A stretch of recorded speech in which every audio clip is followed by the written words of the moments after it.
임신이란 면역적 관점에서 보면 기적 같은 일입니다. 아기는 반은 내 거고 반은 내 게 아니거든요. 이 면역 관용이 잘 일어나지 않으면 임신이 성립이 될 수가 없습니다. 가장 대표적인 게 NK셀, 자연살의 세포고요. 엄밀한 의미에서는 이 NK셀이 없으면 임신이 되지 않습니다. 사실은 임신에서 진짜 중요한 건 T세포인데요. 그래서 제일 중요한 건 이 원 그룹과 투 그룹의 밸런스예요. 면역 반응이 너무 항진되어 있어서 임신이 잘 안 되거나 유지가 안 된다. 마지막으로 보는 게 혈전과 관련된 성향이 있는지를 보고 있는데, 우리가 하는 검사들이 모든 걸 다 대변할 수는 없기 때문이라고 생각을 한다. 그냥 이렇게. 면역학적인 문제는 이제 두 가지 측면을 볼 수 있는데, 직접적인 면역 세포가 그러니까 너무 높은 분율을 가지고 있는 경우, 그리고 내 몸을 공격하는 자가 항체가 있는 경우로 말씀을 드릴 수 있고요. 아기는 50%만 내 것이기 때문에 얘를 공격해버리면 임신도 안 되고 임신 유지가 안 되는 거예요. 근데 자가 항체라는 거는요, 뭐냐면 100% 내 거인 것도 공격하는 성향을 갖고 있는 거거든요. 그렇기 때문에 이렇게 자가 항체가 있는 경우에는 임신이 안 되거나 임신이 잘 유지가 안 될 수 있기 때문에 이 자가 항체가 태아를 공격하지 못하도록 하는 치료를 반드시 해야 됩니다. 그게 스테로이드 치료입니다. 네. 우리나라에서는 12.1% 이상일 때 문제가 있는 것으로, 그러니까 NK셀의 수치가 높은 것으로 얘기하고 있지만, 유럽 같은 데서는 15%로 보는 데도 있고, 몇몇 그룹에서는 20% 이상이 되어야지 문제가 있는 것이다 라고 이제 정의하는 경우도 있어서 절대적인 기준은 없다고 생각을 하시면 되는데요. 어쨌든 우리나라에서는 12.1% 이상인 경우에는 자연살의 세포의 분율이 높고, 그것으로 인해서 자궁 안의 환경이 임신을 하거나 임신을 유지하는 데 적절하지 않을 수 있다고 판단을 해서 면역 치료를 하고 있습니다. 그 대표적인 면역 치료가 이뮤노글로불린, 면역 글로불린인데요. 그 면역 글로불린의 역할은요, 그 면역의 밸런스를 맞춰주는 게 포커스입니다.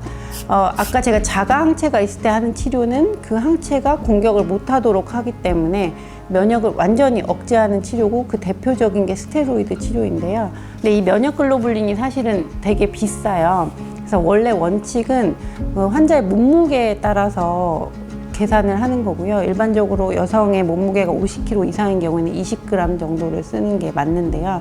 이제 여러 가지 이유로 그것보다 반 용량을 쓰시는 경우도 있어요. 근데 이제 이 면역 치료를 함으로써 자연살의 세포가 높은 반복 착상 실패나 반복 유산 환자에서 면역 치료 이후에 임신율이 증가한다는 논문은 많이 있는데요. 실제로 이제 면역 치료를 해서 임신에 성공하신 분도 있지만, 면역 치료를 했음에도 불구하고 임신에 성공하지 못하거나 임신을 잘 유지하지 못하는 분도 많이 계세요. 그럴 때 이제 우리가 항상 고민을 하는 게, 50만 원 들여가지고 면역 치료를 했는데 이번에 안 됐어.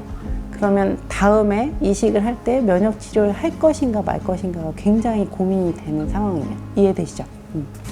그게 제가 볼 때는 이유가 비싸서 그런 것 같거든요. 비싼 만큼 효과가 있냐 없냐. 네. 정답은 없는 것 같아요. 네. 그래서 그때는 그냥 그 상황을 보고 여쭤보고 하고 있어요. 제가 환자한테 이제 면역 글로불린이 좀 부담이 되신다거나 가격적으로 좀 부담이 되시면 이제 콩주사로 많이 대체해서 하는 경우가 있습니다만, 학문적으로만 얘기하면 콩주사의 효과는 면역 글로불린의 효과에 비해서는 효과적이라는 논문이 상대적으로 적어요. 그래서 그냥 근거 중심으로만 말씀드린다면 그 NK셀이 항진되어 있을 때 더 효과적인 치료는 면역 글로불린이 맞는 것 같아요. 근데 제가 아까 T세포 얘기를 했는데, 저희가 일반적으로 진료를 볼 때 T세포를 보진 않아요. 왜냐면 T세포를 보는 거는 너무 까다로운 일이고 가격도 비싸기 때문에 일반적으로 그 반착 검사나 수뷰 검사를 할 때 T세포를 보지는 않습니다. 몇몇 선생님들은 임신에서 제일 중요한 건 면역인데, 그러니까 일반적인 방법을 했을 때 안 됐을 때 면역인데, 이 지금 임상 현장에서 하고 있는 면역과 관련된 검사들이 너무 한계가 있는 거잖아요. 네, 왜냐면 NK 제일 중요한 건 T세포라고 했는데 T세포를 직접 보는 데는 아무도 없거든요. 그럴 수도 없고. 그렇기 때문에 그냥 그게 문제가 있을 것이다 라고 생각하고 면역 억제제 같은 걸 쓰는 분들도 많이 계세요. 이 면역 치료가 아까도 말씀드렸지만 문제가 있어서 치료를 했는데 효과 없는 분이 꽤 있거든요. 그 이유를 저는 뭐라고 생각하냐면 정확한 진단이 안 돼서라고 생각해요. 그러면 야 그럼 너는 정확한 진단을 할 수 있어? 물어보시면 저도 못하죠. 지금 뭐 임상 현장에 쓸 수 있는 건 없으니까. 그래서 광범위한 치료들이 이루어지고 있는 거예요. 그러니까 뭐라도 하나 걸려라 하면서 우리 적극 치료라고 얘기하잖아요. 적극적인 치료들을 통해서 임신하시는 분들이 많은 이유가 10가지 약을 썼을 때 사실은 9가지는 저는 유효하지 않다고 하나가 유효했을 거라고 생각하는데 그게 뭔지를 모르는 거예요. 그렇기 때문에 때려붓기식의 치료를 하는 건데 그러면 그게 과연 잘못된 것이냐 잘 모르겠어요. 왜냐면 정확히 원인을 밝히기가 너무 어려운 게 이 난임 치료이기 때문에 적극적으로 그냥 내 몸에 무리가 가지 않거나 해가 되지 않으면 많은 치료들을 하고 약을 엄청 많이 쓰고 있어요. 그게 좋은 건지 나쁜 건지는 사실 잘 모르겠어요. 그리고 실제로 뭔가 이제 반복 착상 실패나 반복 유산이 있어서 검사를 했는데 그 중에 원인이 없는 경우가 50%예요. 근데 이제 전문가들은 그러면 그거는 무조건 면역 원인이라고 생각을 하긴 하거든요. 그래서 저는 이렇게 계속 착상이 안 되는 분도 사실은 몇몇 분 계시고 유산을 여러 번 반복하신 분도 계셔서 그러니까 이런 검사를 하고 문제가 있어 치료를 했는데도 유지가 안 되는 분도 있고 그러니까 효과적인 분도 있고 그런 분들한테는 저는 가끔 뭐도 해보냐면 아무 치료도 하지 않기도 해봐요. 그러니까 그게 무슨 얘기냐면 내가 면역에서 문제가 있다고 했지만 이거에 대한 치료를 했는데도 임신이 안 된다. 그러면 만약에 그게 크리티컬한 문제였다면 그걸 치료해줬으면 임신이 되거나 임신 유지가 돼야 될 것 같은데 그렇지 않다? 그러면 그냥 우리의 경험상 우리가 둘이 지금 경험을 한 건데 이건 아주 지금 크리티컬한 포인트는 아닌 것 같다. 그래서 그 치료를 끊어보기도 하고 뭐 이런 사실은 아까도 말씀드렸지만 면역 자체가 완전히 다운돼도 좋은 게 아니잖아요. 근데 과도한 면역 치료가 면역의 밸런스를 맞춘 치료도 있지만 면역 억제하는 치료도 있잖아요. 그래서 오히려 그게 임신을 더 안 되게 하는 요인일 수도 있기 때문에 그런 걸 설명을 하고 아주 최대한 자연스러운 과정 속에서 임신을 시도해 보는 경우도 있어요. 근데 그런 경우 성공률이 아주 높지는 않은 것 같아요. 왜냐면 같은 이벤트가 5-6번 반복되는 건 분명히 문제가 있는 건데 우리가 못 찾는 거라고 저는 생각을 하고 그렇습니다. 네. 그러면 면역 치료를 했을 때 효과가 있냐 없냐 이제 물어보시는 분도 많은데 물론 본인이 면역에 문제가 있어서 치료를 했으나 임신에 성공하지 못하고 임신 유지에 성공하지 못하는 케이스도 많지만 많은 연구에서는 면역에 문제가 있는 경우에 면역 치료를 하면 임신율은 30에서 40% 증가하고 유산율은 약 20% 이상 감소하는 것으로 보고를 한 경우도 많이 있어서 효과가 없다고 말씀드릴 수는 없을 것 같고요. 면역에 이상이 있으면 치료를 하시는 게 맞는 것 같습니다. 이 면역과 관련돼서 이제 제가 좀 걱정되는 게 2가지인데 하나는 반복 착상 실패나 반복 유산이 아닌데 면역 검사를 하시는 경우 그리고 또 하나는 이 임신과 관련돼서 한 면역 검사를 내 몸 전체로 확대 해석하시는 경우가 있어요. 예를 들면 내가 자연 살해 세포가 너무 높다는 거는 이제 뭐 어떤 식으로 표현하는 게 정확한 표현인지 모르겠는데 내가 면역이 너무 항진되어 있다고 생각을 하세요. 그러면 그런 경우에는 그렇게 생각을 하시니까 어떤 분은 저한테 뭐라고 물어보시죠? 저는 평생 감기를 한 번도 걸린 적이 없는데 그럼 면역이 너무 좋은 거 아니냐. 그러니까 이 면역을 떨어뜨려가지고 임신을 해야 되는 거 아니냐. 이렇게 물어보시는 분도 있거든요.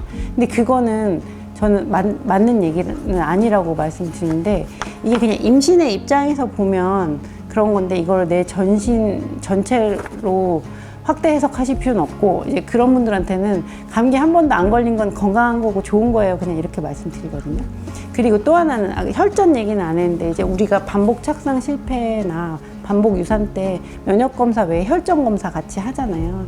그러면 이게 혈전 경향이 있냐 없냐를 보는데 그게 이제 단백질 S, 단백질 C 요 2가지 보고 그 다음에 이제 항인지질 증후군과 관련된 걸 보는데 사실 이 항인지질 증후군도 어떻게 보면 일종의 자가 면역과 관련이 있기 때문에 면역과 관련이 있을 수 있지만 결과적으로 항인지질 증후군이 진단이 되면 그게 이제 혈전이 많이 생기는 내가 체질이라고 생각을 하시면 되고, 그런 경우에는 자궁으로 가는 혈류 공급이 좀 안 좋아지기 때문에 자궁의 환경이 적절하지 못하다, 이렇게 설명을 드리고 있는데, 실제로 항인지질 증후군이 진단되는 경우는 거의 없어요. 그런데 이제 항인지질 증후군에 대해서는 모두 다 음성인데, 단백질 C나 단백질 S가 저하되어 있는 경우에 저희는 이것도 이제 혈전 성향이 있을 수 있습니다라고 설명을 드리고 혈전 생성 억제제 치료를 하는데요. 여기서 또 이제 말씀하시는 게, 본인이 단백질 S가 저하되어 있으면 나 나중에 혈관 막혀서 죽는 거 아니냐고 또 물어보시는 분도 계시거든요. 네. 그래서 제가 이제 항상 하는 말이, 난임과 관련돼서 검사한 이 면역과 관련된 검사나 혈전과 관련된 검사는 내 몸 전체로 확대 해석하실 필요는 없습니다라고 꼭 강조해서 말씀드리고 있고, 그리고 반복 착상 실패나 반복 유산을 겪지 않았는데 걱정이 돼서 미리 검사를 해서 오시는 분들이 있어요. 저는 뭐라고 말씀을 드리냐면, 이게 연구가 나와 있는 게 반복 착상 실패나 반복 유산 환자를 대상으로 했을 때 혈전이나 면역이 문제가 있을 때 얘를 치료하면 효과가 있다. 마무리를 하면, 임신에 있어서 면역이 밸런스를 이루는 것, 균형을 이루는 것은 정말 중요한데, 얘가 실제로 균형이 잘 맞았는지 안 맞았는지를 판단하는 것은 현재 상황에서는 의학적인 한계가 있다고 생각을 합니다. 저는 개인적으로. 그래서 물론 뭐 임신이 잘 안 되거나 유산이 반복될 때 면역 검사를 하는 거는 맞지만, 검사를 너무 확대 해석하시거나 그 검사가 모든 것을 다 대변한다고 말할 수는 없을 것 같아요. 그래서 순차적으로 뭔가 이렇게 문제가 있을 때 면역 검사를 해보시는 건 맞지만, 문제가 돼서 그것을 치료했음에도 불구하고 성공하지 못했을 때 너무 좌절하실 필요도 없을 것 같아요. 왜냐면 우리가 모든 원인을 다 밝힐 수는 없기 때문에.